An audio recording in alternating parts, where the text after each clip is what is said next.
Hello guys, welcome to this video of PSC and MSC mathematics student. आज के इस video lecture में जो है हम लोग देखेंगे कि properties of the function on a set. Means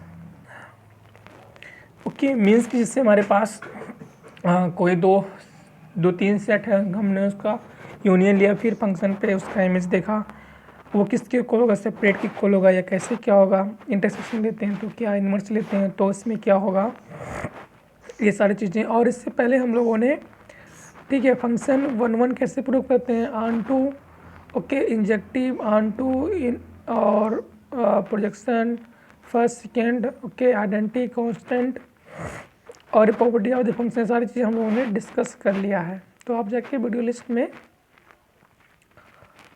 उससे देख सकते हैं डिटेल में और समझ सकते हैं, ठीक, जो कि आपके मिड टर्म, एनुअल एग्ज़ाम और फिर सेनेट, IIT JEM गेट में इम्पॉर्टेंट है ये सारी प्रॉपर्टी। तो थ्योरम क्या है? थ्योरम ये है कि let f is a function, कहाँ से, from set x to y be a mapping and let a and b be a subset of the x, then मतलब एक फंक्शन डिफाइन है कहाँ से कहाँ तक, x से y पर, और हम इसके साथ ये मान रहे हैं कि a b इसके दो सबसेट हैं, किसके, डोमेन के। तब f of a union b equal होता है f of a plus f of b union f of b। यानी कि अगर आप दोनों सेट का यूनियन ले फिर उसका इमेज देखें तो ये इक्वल होगा उनके सेपरेट इमेज का फिर यूनियन ले। क्लियर? मीन्स कि f of image of a union b equal to f of a plus f of b के। दूसरा क्या है कि f of a intersection b ये इक्वल होता है किसके, ये सबसेट होता है f of a intersection f of b के। यानी कि अगर कोई आप सबसेट ले रहे हो, क्योंकि आप जानते हो कि अगर किसी दो सेट का इंटरसेक्शन लेंगे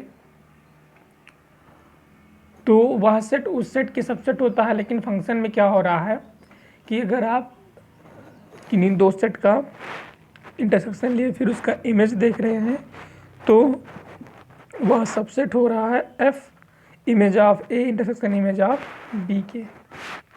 ओके, ये हमारी दो प्रॉपर्टी हुई इस थ्योरम की। नेक्स्ट थ्योरम क्या है? इतना तेज क्यों चल रहे हो यार?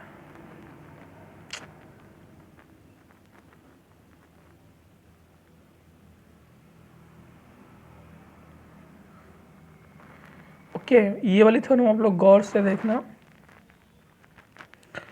थ्योरम क्या कह रहा है कि let f be a mapping from set x to set y and a is a subset of the x, then a is subset of f inverse of f of a। Means यानी कि हमने माना कि एक f एक mapping है कहाँ से x से y पर, और एक a हमने सबसेट लिया डोमेन का, ठीक है।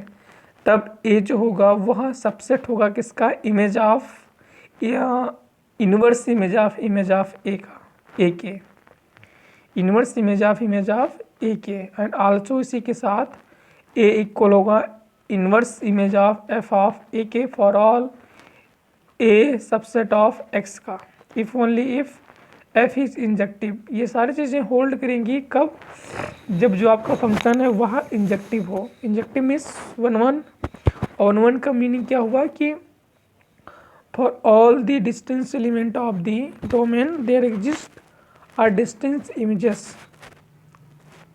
ओके, थर्ड क्या है थ्योरम कि माना कि f एक फंक्शन है सेट x से y पर B a mapping and b is a subset of y। यहाँ पर हमने सबसेट लिया था डोमेन का, यहाँ सबसेट ले रहे हैं रेंज का।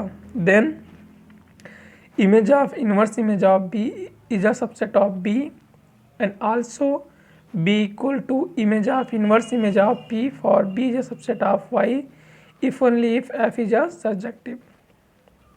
मीन्स कि अगर हम इन्वर्स इमेज लें b का, जहाँ b एक सबसेट है रेंज का, ओके, फिर उसका इमेज लें तो वह सबसेट होगा b का। और इसी के साथ बी इक्वल होगा inverse image of b and b, क्यों? क्योंकि यहाँ पे एफ इनवर्स कैंसिल हो जाएगा, बी ही बचेगा, इसीलिए सेकंड तो करेक्ट ही है। For any subset of the B of Y का, if f is a surjective, इस केस में एफ अगर सर्जेक्टिव है तो ये प्रॉपर्टी होल्ड करेगी, और एफ इंजेक्टिव है तो ऊपर वाली थ्योरम। ये तीनों थ्योरम आपके नेट में इंपॉर्टेंट है और गेट में इस बेस पे क्वेश्चन आता है। तो इसको थोड़ा गौर से समझो कि कोई रेंज का सबसेट किसी inverse image of f of a का सबसेट होता है, या फिर ये समझ सकते हो कि एफ इनवर्स एफ कैंसिल हो जाएगा, बचेगा a is a subset of a if function हमारा इंजेक्टिव हो, और कोई सबसेट अगर बी का है तो इनवर्स इनवर्स कैंसिल, बचा बी, बी यानी b is a subset of b if f हमारा सर्जेक्टिव हो। ओके, नेक्स्ट थोड़ा और आपको बताएं, ज़्यादा कुछ मैं बेहतर इस पर लिख नहीं सकता हूँ, क्यों? क्योंकि मेरे पास कोई सिस्टम नहीं है बड़ा। ओके, लेकिन अगर आप लोग सपोर्ट करोगे, चैनल को लाइक और वीडियो को चैनल को सब्सक्राइब और वीडियो को लाइक और शेयर करोगे, तो जाहिर सी बात है कि कुछ ना कुछ दिन बाद तो सिस्टम हो ही जाएगा, जिससे हम एक बड़े प्लेटफॉर्म पर आपके सामने लाइव आके पढ़ा सकते हैं, और भी हायर मैथमेटिक्स के। मेरे पास बहुत कुछ है और मेरी भी नेट की तैयारी चल रही है। अगर मेरा नेट क्वालिफाई हो जाएगा तो कोई दिक्कत ही नहीं है, लेकिन जब तक नहीं होता तब तक तो इसी से काम चलाना पड़ेगा। नेक्स्ट थ्योरम क्या है हमारी, कि मैंने माना कि एफ एक फंक्शन है कहाँ से, एक्स से वाई पर। ओके, और हमने माना कि b1 b2 दो सबसेट है रेंज के। देन इसको गौर करना कि f x to y mapping है और b1 b2 दो सबसेट हैं रेंज के, तब पहली कंडीशन क्या है कि image inverse image of p intersection b1 intersection b2। Okay, ये इक्वल किसके होगा, inverse image of b1 intersection inverse image of b2 के। और इस केस में सबसेट बन रहा था इसका। ओके, और inverse image of b1 union b2 ये इक्वल होगा किसके, inverse image of b1 union inverse image of b2। और थर्ड क्या है, inverse image of b1 minus b2 equal to inverse image of b1 minus inverse image of b2। तो ये रहा आपकी कुछ इंपॉर्टेंट थ्योरम, और इसी के साथ मैं इसमें एक्सरसाइज दे रहा हूँ। आप लोग, अब मेरा ये मानना है कि पहले तो सारे वीडियो देखिए आप सेट थ्योरी का और फंक्शन का, उसके बाद ये क्वेश्चन एक्सरसाइज लगाएं। क्यों? क्योंकि चाहे वो बीएससी में हो या फिर एमएससी में हो, किसी तैयारी कर रहे हो, अगर आप नेट की तैयारी कर रहे हो, जाहिर सी बात है आपको एमएससी के जितने भी सब्जेक्ट मतलब जो मेन है, से रियल कॉम्प्लेक्स, ओके, और इंटीग्रल कैलकुलस, ये सारी चीज़ें, प्रोबेबिलिटी, इन सारे चीज़ों को अगर आप क्वेश्चन जो आपके जब क्लासेस चल रहे थे तो जो एक्सरसाइज मिलता था उसे अगर आप सॉल्व कर ले मतलब कर रहे थे तो आप यहाँ पे कोई दिक्कत नहीं होगी, इसके क्वेश्चन में कुछ ना कुछ दिन बाद समझ जाओगे। लेकिन अगर वहाँ पर आपने सॉल्व भी नहीं किया, सिर्फ थ्योरी पढ़कर आपने एग्ज़ाम क्रैक कर मतलब एग्ज़ाम पास किया, तो फिर नेट में तो ऐसा होगा नहीं। क्यों? क्योंकि इसमें थ्योरी तो आती नहीं है, इसमें क्वेश्चन आता है। तो क्वेश्चन लगाने का आइडिया तभी मिलेगा जब आप उसके पहले छोटे छोटे क्वेश्चन लगाओगे, फिर बड़े क्वेश्चन की तरफ मूव करोगे।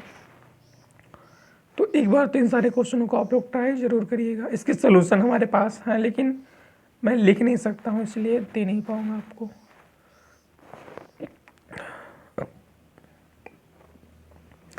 तो एक क्विक रिवीजन तो दे ही रहा हूँ फिलहाल। पहला क्वेश्चन क्या है इसे देखते हैं कि let x be the set of a first 10 natural number and R be a relation on x defined by x y belonging to real number. This implies that and implies by x plus 2y is equal to 10.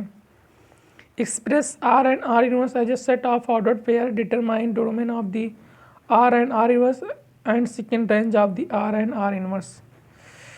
Domain and R inverse. क्या कहना है कि x एक set है first 10 natural number का। तो first 10 natural number क्या हो जाएगा, 1 2 3 अप टू 10 तक, और आर एक रिलेशन है ऑन एक्स पर। तो आर एक रिलेशन एक्स पर किस तरह डिफाइन होगा, R is a subset of x cross x and this defined by x plus 2y equal to 10। मतलब वो आर में वो एलिमेंट आएंगे जो इस इक्वेशन को सेटिस्फाई करते हैं।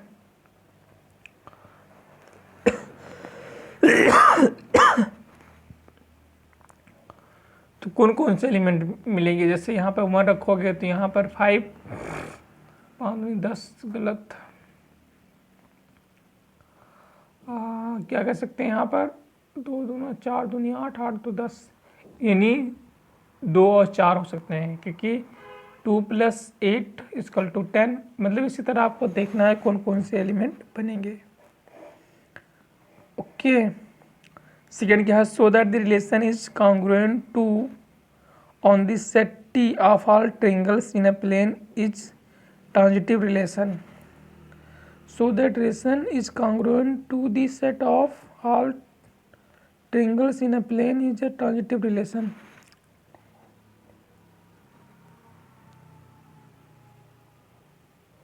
मतलब ट्रांजिटिव रिलेशन जानते हो क्या होता है ना, कि अगर x1 x2 बिलोंग कर रहा है R में और x2 x3 बिलोंग कर रहा है R में, तो ये इम्प्लाइज करेगा x1 x3 भी बिलोंग करेगा R में। तो अभी आप त्रिभुज ले लीजिए, उसके जो है उसकी भुजा ले लीजिए ABCD, उसके बाद आप रिलेशन निकाल दीजिए। तीसरा क्या है, if AB belonging to this then which of the following function are given are in this set, f1 f2 f3 f4 then which of the following are function in the given set. ABC इसमें belong कर रहे हैं, तो इसमें से कौन function होगा।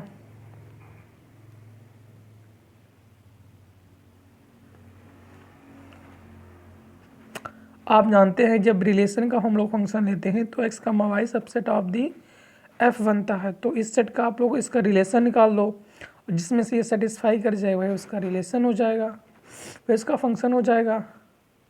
बात को समझे ना, मतलब हमने बताया था फंक्शन में क्या, कि फंक्शन ही जो फंक्शन इस तरह डिफाइन होता है f(x to y) और xy subset of the x, y belonging to f होता है। ओके, चौथा क्या है, जैसे दिया गया है जी इतना इज ऑफ फंक्शन, देखना है कि ये फंक्शन है कि नहीं है। If this is described by the formula g = alpha x + beta, then what value should be assigned to alpha and beta. Okay, so that the function f R2 are defined by f(x)(3)² + 5 for all x in R is a bijection।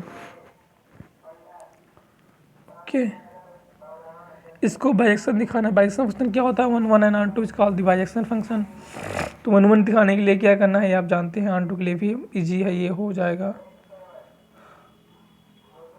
छठवां क्या दिखाना है, तो ठीक है, सातवां क्या दिखाना है, f(x) = sin² x + sin² x + π/3 + cos x + π/3 and g of π/4 = 1, then so that g of x = 1 for all x। Constant function हो गया वो। ओके, ठीक है, तो ये सारी चीज़ें आप लोग ट्राई करिए और एडिशन ऑफ फॉन्ट को नेक्स्ट वीडियो में डिस्कस करते हैं। तो थैंक यू, और ऐसे वीडियो देखने के लिए आप लोग चैनल को सब्सक्राइब करें।